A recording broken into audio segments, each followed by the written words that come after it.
Hello students, हम लोग improvement in food resources chapter पढ़ रहे हैं और इस चैप्टर में फ़िलहाल अभी तक पढ़ने के बाद में जो टारगेट हमारे सामने आया है वो है हायर यील्ड। मतलब हमारे पास में जो लिमिटेड ज़मीन का एरिया है उसी लिमिटेड ज़मीन के एरिए से हमें प्रोडक्शन हमारा क्या करना है, इंक्रीज करना है। अच्छा, प्रोडक्शन इंक्रीज क्यों करना है, कारण समझ में आ गया था आई होप आप लोगों को। कारण था हमारी बहुत बड़ी पॉपुलेशन। तो इस बड़ी सी पॉपुलेशन के खाने का इंतजाम करने के लिए हमें क्या बढ़ानी होगी, हमें बढ़ानी होगी हमारी प्रोडक्टिविटी, हमारे पर्टिकुलर उसी क्रॉप एरिया की यील्ड बढ़ानी पड़ेगी। Is it okay? और यील्ड बढ़ाने के लिए हमने जो 3 स्टेप्स लास्ट क्लास में जाने थे, मैं उन 3 स्टेप्स को दोबारा से यहाँ पर लिख देती हूँ।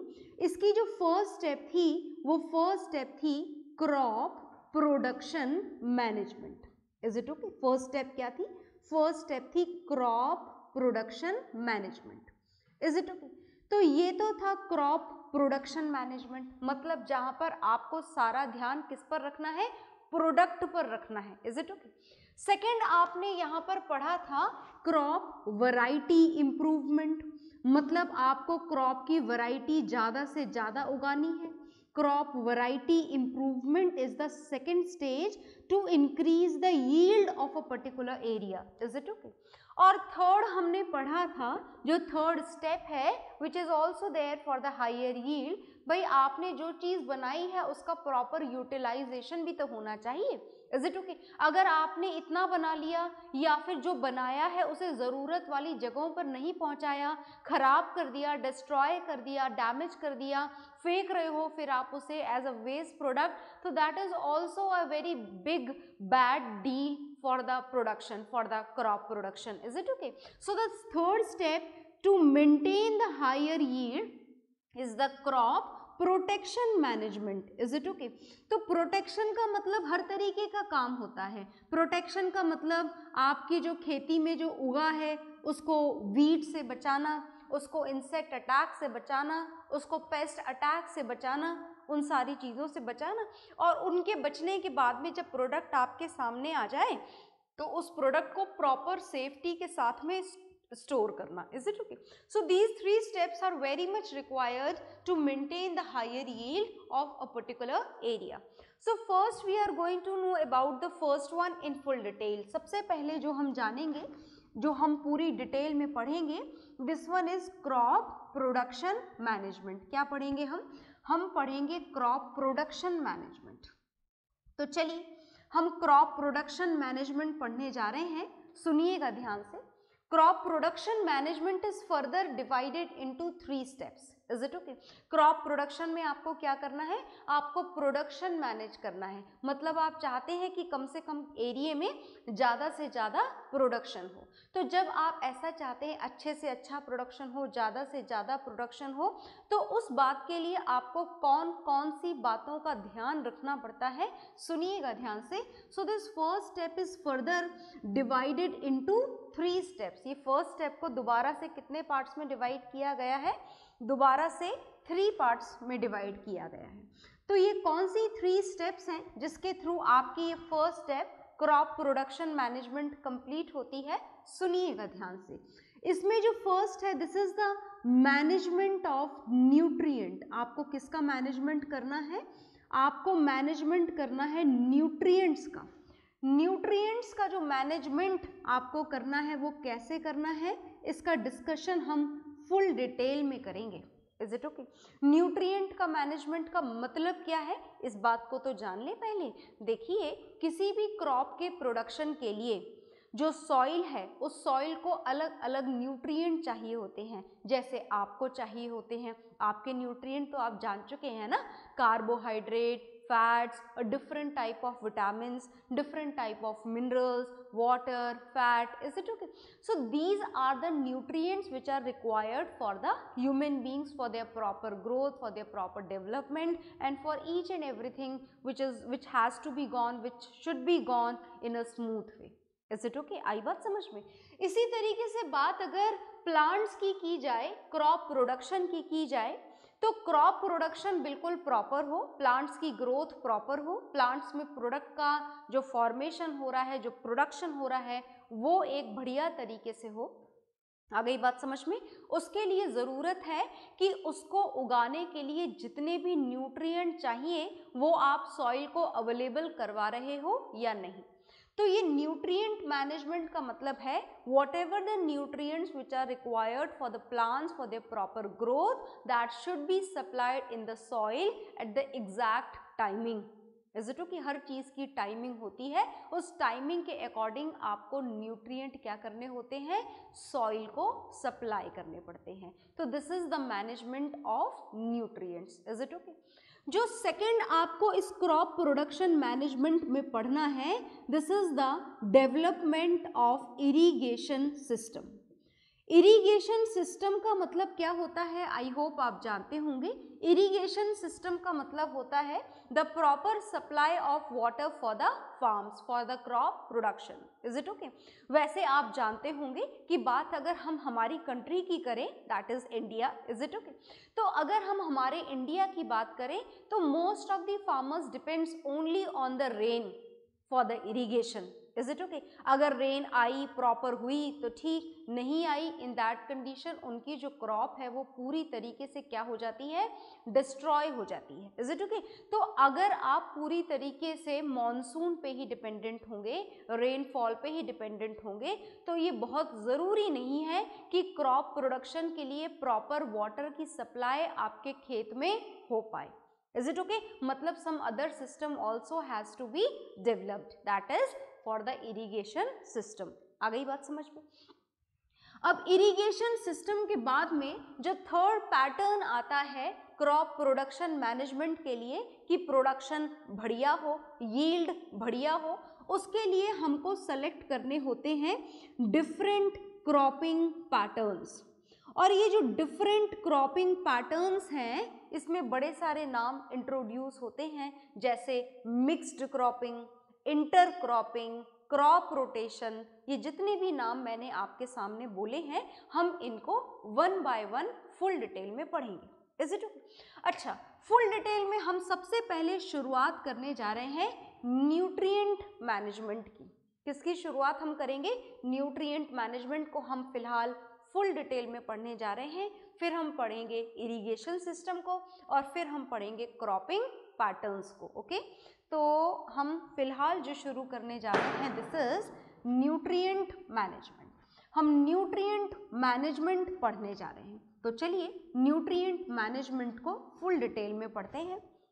तो जैसा कि मैंने आपको बताया कि न्यूट्रिएंट्स आपको कहाँ सप्लाई करने हैं, ये न्यूट्रिएंट्स आपको सॉइल को सप्लाई करने हैं। किसको सप्लाई करने हैं? सॉइल को न्यूट्रिएंट।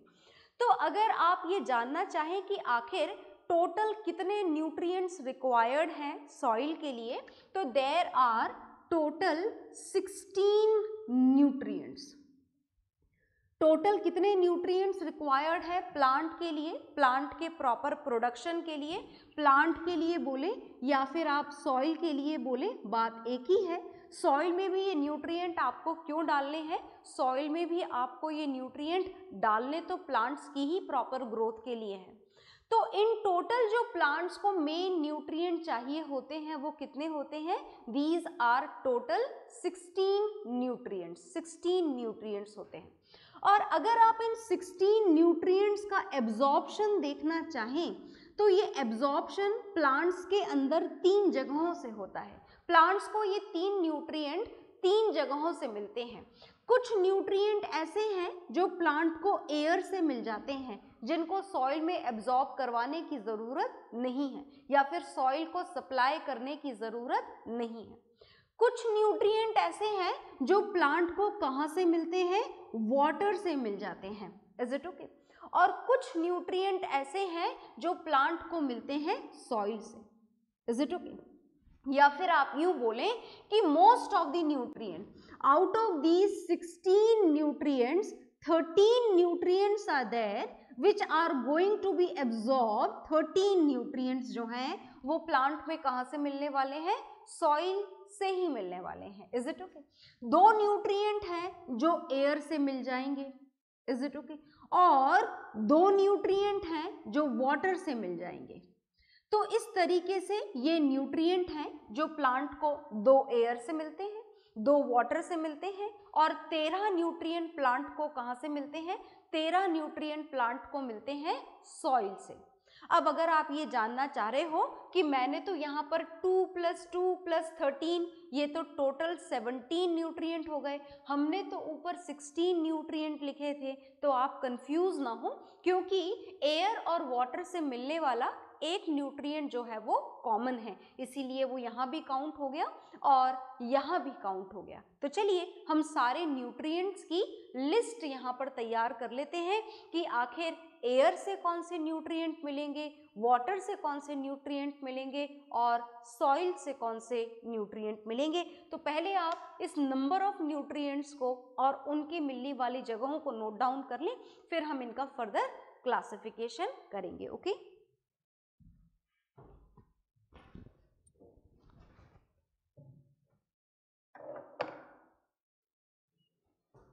तो आपने ये नोट डाउन कर लिया होगा। तो अब हमें जानना ये है कि आखिर प्लांट्स को एयर से मिलने वाले न्यूट्रिएंट कौन से हैं, वाटर से मिलने वाले न्यूट्रिएंट कौन से हैं और ऐसे कौन से न्यूट्रिएंट हैं जो प्लांट को सॉइल से मिलेंगे। तो इन न्यूट्रिएंट्स के हमको यहाँ पर नाम जानने हैं। नाम बड़े इंपॉर्टेंट हैं, सिर्फ जानने ही नहीं है, जानने के साथ साथ आपको उनको याद भी रखना है। Is it okay? तो चलिए हम उन न्यूट्रिएंट्स के नाम लिखने जा रहे हैं। तो सबसे पहले जिस न्यूट्रिएंट के बारे में आप जानने जा रहे हैं, that will be absorbed in the plants from the air. ये वो न्यूट्रिएंट्स हैं जो प्लांट्स कहाँ से एब्जॉर्ब करेंगे? एयर से एब्जॉर्ब करेंगे। अब अगर बात एयर वाले न्यूट्रिएंट्स की जाए तो सुनिएगा ध्यान से, अगर हमें एयर वाले न्यूट्रिएंट्स के नाम लिखने हो तो एयर से जो न्यूट्रिएंट्स प्लांट्स को मिलते हैं, that is usually absorbed in the form of carbon dioxide. तो कार्बन डाइऑक्साइड का फॉर्मूला आपके सामने लिखा हुआ है, मतलब एक तो कार्बन डाइऑक्साइड में आ गया कार्बन, मतलब the first nutrient which is absorbed from the air is carbon in the form of carbon dioxide, and the second nutrient which is again absorbed from the air only in the form of same carbon dioxide, this is oxygen। तो ये 2 nutrient हो गए जो plants कहाँ से absorb करते हैं? Air से।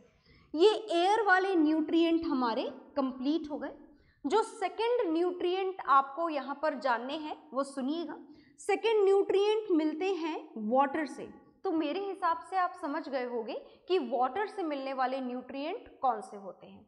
वाटर का फॉर्मूला उसके लिए आपको पता होना चाहिए। The formula of water is H2O।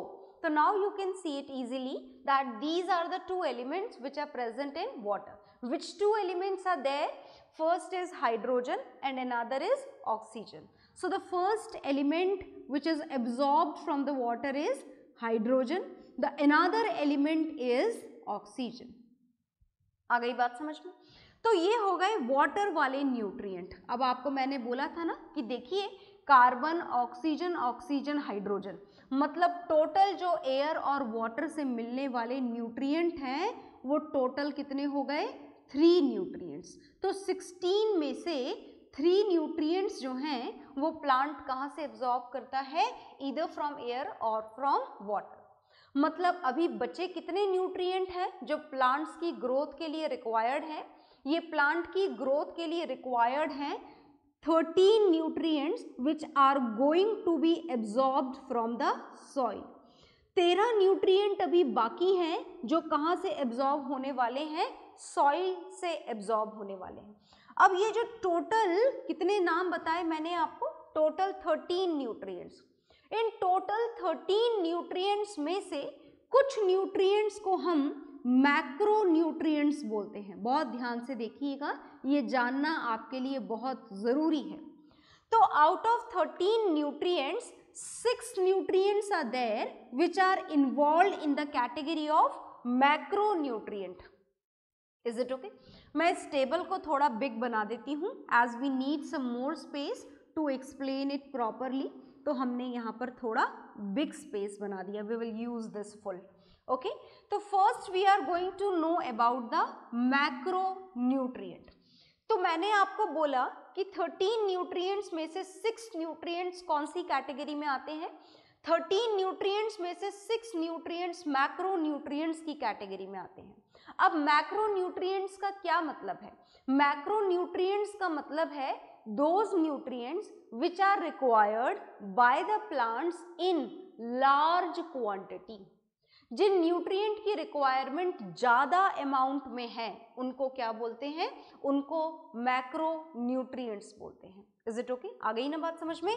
So those nutrient which are required in large quantities, जिन न्यूट्रिएंट्स की रिक्वायर्ड लार्ज क्वांटिटीज में है, जो प्लांट्स को ज्यादा रिक्वायर्ड होते हैं, जो प्लांट्स की ग्रोथ और डेवलपमेंट में ज्यादा इंपॉर्टेंट रोल प्ले करते हैं, those nutrients are known as macro nutrients. क्या बोला जाता है उन न्यूट्रिएंट्स को? Macro nutrients. क्या बोल सकते हैं आप मैक्रो न्यूट्रिएंट्स की डेफिनेशन में? Those nutrients which are required in large quantity and which plays a very important role for the growth and development and production of a plant. Is it okay? तो चलिए हम macro nutrient के नाम यहाँ पर लिख देते हैं। देखिएगा ध्यान से, यहाँ पर नाम कौन कौन से नाम हैं यहाँ पर जो मैक्रो न्यूट्रिएंट की कैटेगरी में आते हैं। तो मैक्रो न्यूट्रिएंट की कैटेगरी में आता है, सबसे पहले आता है नाइट्रोजन। नाइट्रोजन का अगर आप सिंबल भी लिखना चाहें तो सिंबल भी लिख लें। This is the first macro nutrient. The second macronutrient which is also required in the large quantity is phosphorus, and the symbol of phosphorus, I know you know all the symbols, हम तो बस ऐसे ही लिख रहे हैं ताकि आपका remind हो जाए आपको ये सारे symbols. So the second important symbol is phosphorus, and the next important macronutrient is potassium, and the symbol of potassium is K, which is based on its Latin name which is kalium. Okay, इसके बाद में जो macronutrient की list में आते हैं वो हैं calcium. Calcium is Ca। Next जो आता है मैक्रोन्यूट्रिएंट, दिस इज मैग्नीशियम। बहुत ध्यान से देखिएगा, and the symbol of magnesium is Mg, and the next macronutrient is sulfur, and the symbol of sulfur is S। Etcetera नहीं लिखना है, डॉट लगा देना है, खत्म हो गया जी कहानी यहाँ पर। So these are the 6 nutrients which are required by the plants in large quantities, and these important macronutrients plays a very important role for the production of plants. Is it okay? Now these are the 6 nutrients only, and we have to make a list for the complete 13 nutrients. So some of the nutrients are still left, and these nutrients are known as micronutrients. अब हम कौन से nutrients पढ़ने जा रहे हैं? हम पढ़ने जा रहे हैं micronutrients. And do you know the definition of micronutrients? Micronutrients are total 7 in number. Is it okay? अगर आप काउंटिंग करेंगे तो 7 न्यूट्रिएंट्स हैं जो माइक्रो न्यूट्रिएंट्स की लिस्ट में काउंट होते हैं, और ये जो 7 न्यूट्रिएंट हैं जिन्हें माइक्रो न्यूट्रिएंट्स बोला जाता है, समझ गए होगे आप। These are those nutrient which are required by the plants in small quantities. ये प्लांट्स के थ्रू छोटी क्वांटिटी में रिक्वायर्ड होते हैं, कम रिक्वायर्ड होते हैं प्लांट्स के लिए, कम सप्लाई आपको इन न्यूट्रिएंट्स की करनी पड़ती है प्लांट्स के लिए। And these are the nutrients which does not play such a important role for the production of plants. Is it okay? आ गई बात समझो? मतलब प्रोवाइड तो करने हैं पर ऐसा नहीं कि बहुत सारे करने हैं। Is it okay? Come amount में रिक्वायरमेंट होती है इनकी प्लांट्स के अंदर। Is it okay? तो चलिए हम इन 7 माइक्रो न्यूट्रिएंट्स के नाम यहाँ पर लिख लेते हैं। तो फर्स्ट माइक्रो न्यूट्रिएंट, ये याद रखना है, सिर्फ ऐसा नहीं कि पढ़ के छुट्टी कर देनी है, it has to be learn very properly. So the symbol of iron is, भूले तो नहीं हो ना आयरन का सिंबल? आयरन का सिंबल होता है Fe, which is based again on it's Latin name that is ferrum. तो आयरन का सिंबल क्या हो जाएगा, Fe। आयरन के बाद में बारी आती है बोरोन की। Boron is also a micro nutrient and the symbol is B. Boron का सिंबल क्या होता है, बी। फिर देखिएगा, फिर बारी आती है मैंगनीज की। ये जो मैंगनीज है इसका सिंबल होता है Mn। Is it okay? ये मैंगनीज के बाद में बारी आती है, इज इट ओके, क्या बारी आती है मैग्नीज के बारे में? देखिएगा, मैग्नीज के बारे में नेक्स्ट जो एलिमेंट है this is copper. Do you know the symbol of copper? Copper is Cu। Cu के बाद में बारी आती है जिंक की। जिंक का सिंबल याद है आपको? जिंक का सिंबल होता है Zn। तो कितने हो गए भाई, 5 हो गए, 2 और लिखने हैं। देखिएगा 2 और में आता है मोलिब्डेनम एंड दिस मोलिब्डेनम का जो सिंबल होता है दिस इज MO। क्या सिंबल होता है मोलिब्डेनम का? MO। आगे देखिएगा, next and last micro nutrient is chlorine. The symbol of chlorine is Cl. So these are the macronutrients required in large quantities, plays a very important role for the growth and development of a plant, and micronutrients which are necessary, which are essential, but has to be supplied in small quantities, and the role, the importance is not that much as when we are going to compare it with the macronutrient, and these are iron, boron, manganese, copper, and this is zinc, and this is molybdenum, and this is chlorine. तो जितने भी total 16 nutrients required हैं plants की proper growth के लिए, सबका नाम आपके सामने लिख दिया गया है, आप इसे नोट डाउन कर लीजिए। ओके,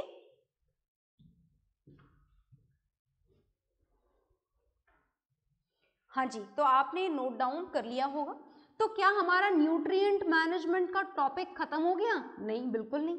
अभी तो हमने बस ये जाना है कि ये प्लांट को रिक्वायर्ड न्यूट्रिएंट हैं, मतलब these are the nutrient which are required by the plant. ये प्लांट के इंपॉर्टेंट न्यूट्रिएंट है, इनकी रिक्वायरमेंट प्लांट को है। पर इस रिक्वायरमेंट को कैसे फुलफिल किया जाता है, कैसे ये रिक्वायरमेंट कंप्लीट होती है प्लांट के through, is it okay? Plant के पास में ये न्यूट्रिएंट आप किस तरीके से पहुंचा सकते हैं, वो आपको अभी जानना बाकी है।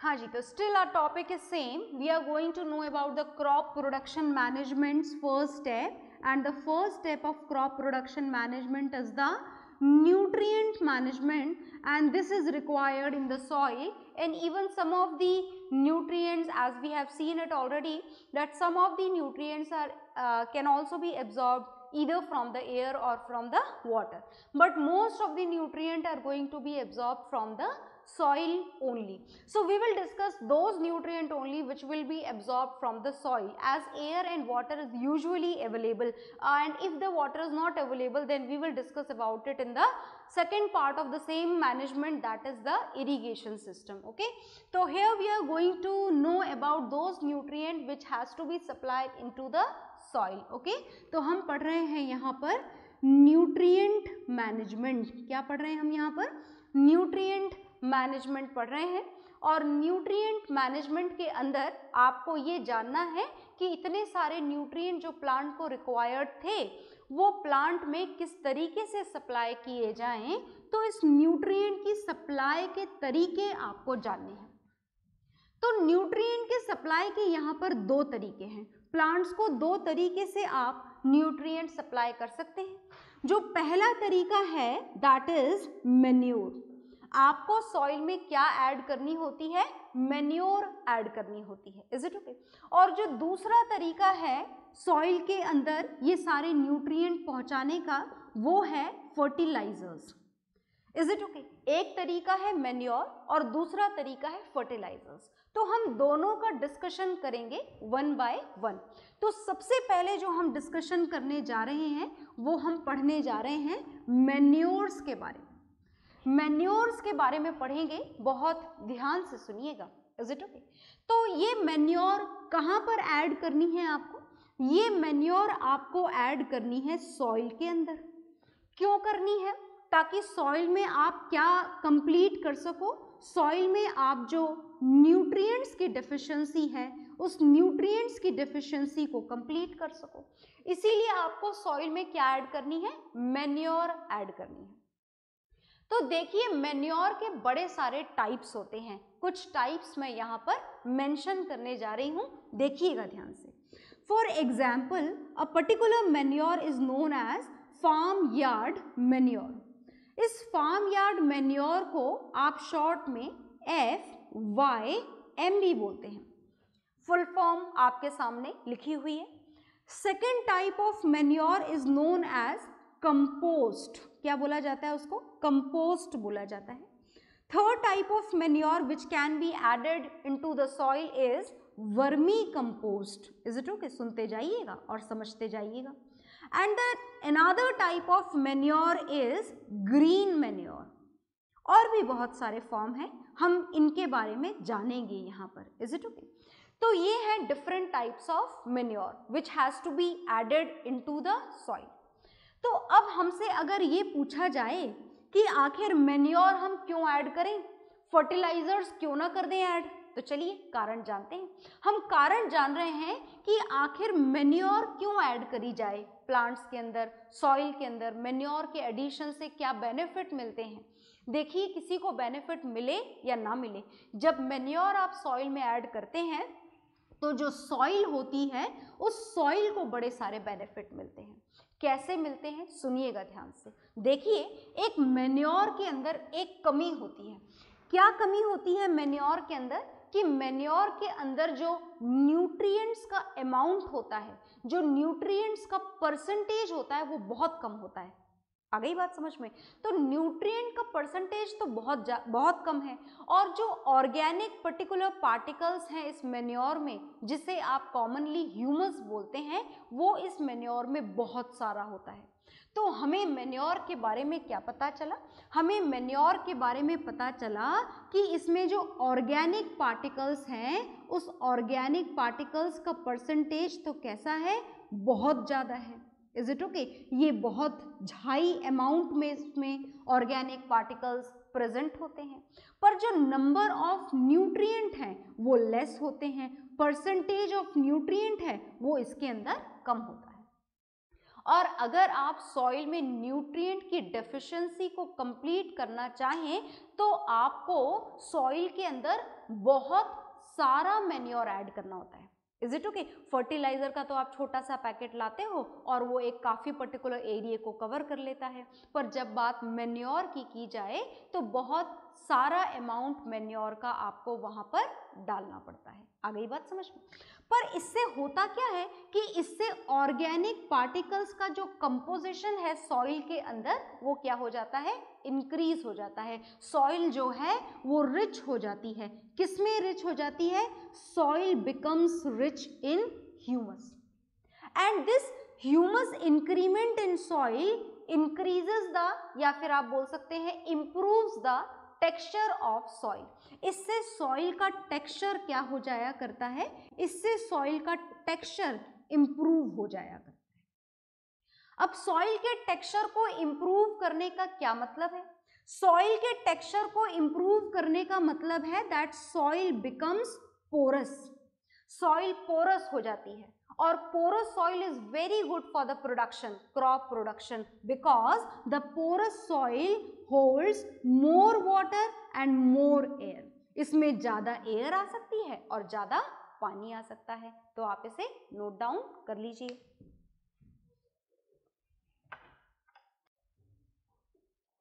हाँ जी, तो आपने ये नोट डाउन कर लिया होगा। आप जान चुके हैं कि मैन्योर्स को ऐड करने से क्या बेनिफिट मिलते हैं। पहला बेनिफिट आपने जाना कि सॉइल में न्यूट्रिएंट लेस होते हैं, और उस कारण से आपको मेन्योर का अमाउंट थोड़ा ज़्यादा ऐड करना पड़ता है।